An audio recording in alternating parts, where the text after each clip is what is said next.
네, 안녕하세요. 저는 김현편이 김플 강남 캠퍼스에서 내년 대비반 독해반을 담당을 하고 있는 오노리 선생님이라고 합니다. 만나 뵙게 되어서 반갑습니다. 그래서 지금 이 시간에는 어떤 식으로 독해 수업을 올해 내년을 위해서 대비를 하면서 공부를 하고 있는지 간단하게 강의 소개를 좀 해드리려고 해요. 그래서 우리 수업에서는 이제 기본적인 구성이 크게 세 가지라고 생각을 하시면 됩니다. 그래서 하나 이제 첫 번째 단계 같은 경우에는요.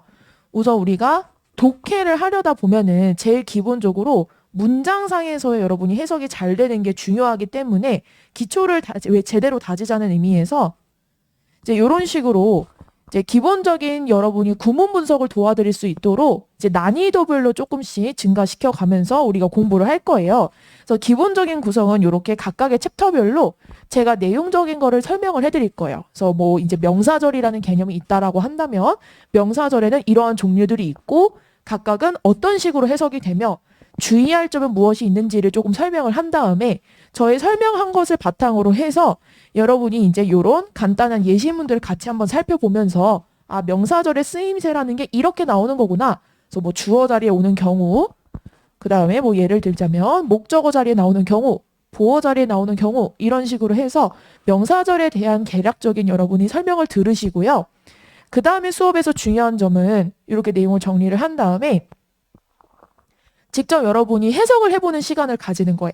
그래서 각각 문장별로 여러분이 어떤 점을 해석을 하면서 중요시 여겨야 되는지 그래서 스스로 한번 해석을 해보시고 제가 바로 그 자리에서 피드백을 해드리고 이렇게 같이 소통하는 방식으로 우리가 수업을 진행을 하고 있습니다. 그래서 난이도별로 조금씩 올라간다고 생각하시면 돼요. 그래서 엑서사이즈 1에서는 조금 더 기본적인 문장들, 그 다음에 엑서사이즈 2에서는 조금씩 길어지고 형식이 조금 더 복잡해지는 문장들, 그리고 마지막 같은 경우에는 뭐 엑서사이즈 3 같은 경우에는 이제 조금 더 복합적인 문장이 되는 거죠.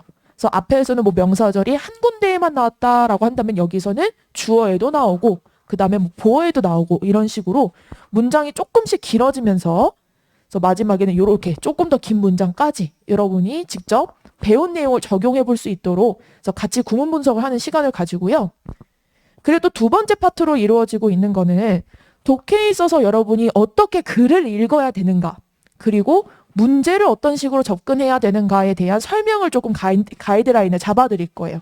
그래서 지금 우리가 어떤 거를 조금 중점적으로 보고 있느냐 하면은 뭐 예를 들면 독해에서 여러분이 제일 중요하다라고 생각해야 되는 부분은 글의 주제, 중심 생각, 그리고 제목을 고르는 문제 유형이 제일 기본이자 또 중요합니다. 그래서 이런 것들을 여러분이 문제로 풀 때 답의 단서가를 어떻게 잡아야 되는지를 제가 좀 설명을 해드릴 거예요. 뭐 예를 들자면 이제 영어로 먼저 얘기를 하기 전에 우리 한국말로 이런 식으로 한번 생각을 해보자. 그래서 아, 주제는 이런 거고 요지는 이런 식으로 다르게 진술을 할 수가 있고 제목일 경우에는 조금 더 추상적인 개념으로 이렇게 제시를 할 수가 있구나 라는 거를 여러분이 한번 예시를 봐주신 다음에 마찬가지로 이것도 또 다시 유의해야 될 점을 제가 구체적으로 설명을 드릴 거예요. 그래서 오답이 될 수밖에 없는 근거들 또는 어떤 것은 정답이 되는지 이런 거를 여러분한테 조금 더 이론적으로 설명을 드리고 그 다음으로 넘어가게 되면은 독해 지문에 그것을 적용해보는 단계가 되겠죠. 그래서 또 세 번째 단계가 바로 이렇게 기본적인 독해 지문 유형들을 여러분이 한번 접해보면서 아주 길지는 않되 지금 당장 여러분이 조금 적용을 해보면서 연습을 해볼 수 있을 만한 그런 길이와 그런 난이도 정도를 제가 직접 골라가지고요. 여러분한테 또 숙제로 드리고 수업 시간에 같이 해설을 하는 식으로 수업을 진도를 나갈 겁니다. 그래서 뭐 예시를 들어보자면 예를 들면 이런 식으로 이제 약간의 단문 독해겠죠. 단문 독해를 같이 풀어보고 그 다음에 저는 수업 시간에 또 중요하게 생각하는 게 여러분이 어떻게 해야지 조금 문장 속에서 좀 중심 문장들을 잘 잡아내는가.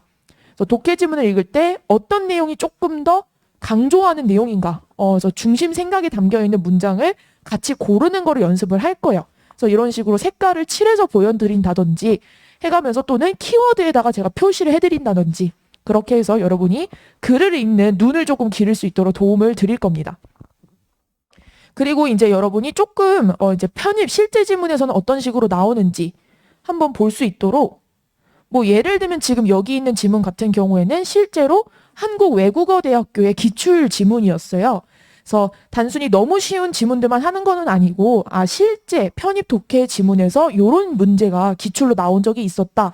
라는 것도 제가 섞어서 난이도별로 조금씩 조정을 해가지고 지금은 너무 어렵지 않지만 여러분이 충분히 도전해 볼 법한 그런 지문들을 좀 골라서 소개를 해드리고 있어요. 그래서 같이 뭐 외국어 대학교라든지 또 기타 등등 또 다른 주요 대학들의 기출 지문을 보면서 우리가 배운 내용을 적용을 해보자. 이런 식으로 크게 3단계로 적용을 하고 있다고 보시면 돼요. 그래서 구문을 제대로 배우고 그리고 그걸 활용해서 이제 독해 이론적인 스킬들을 여러분이 조금씩 배워 나가시고 그리고 마지막으로는 실제 이렇게 독해 지문을 풀어보면서 적용을 해보는 단계로 이런 식으로 총 3단계로 진행이 된다고 보시면 되겠습니다. 그래서 여러분이 이제 내년에 실제로 편입 제대로 도전을 하기 위해서 밑거름을 잘 다지는 단계인 거잖아요.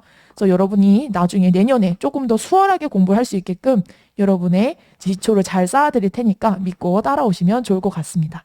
자, 감사합니다.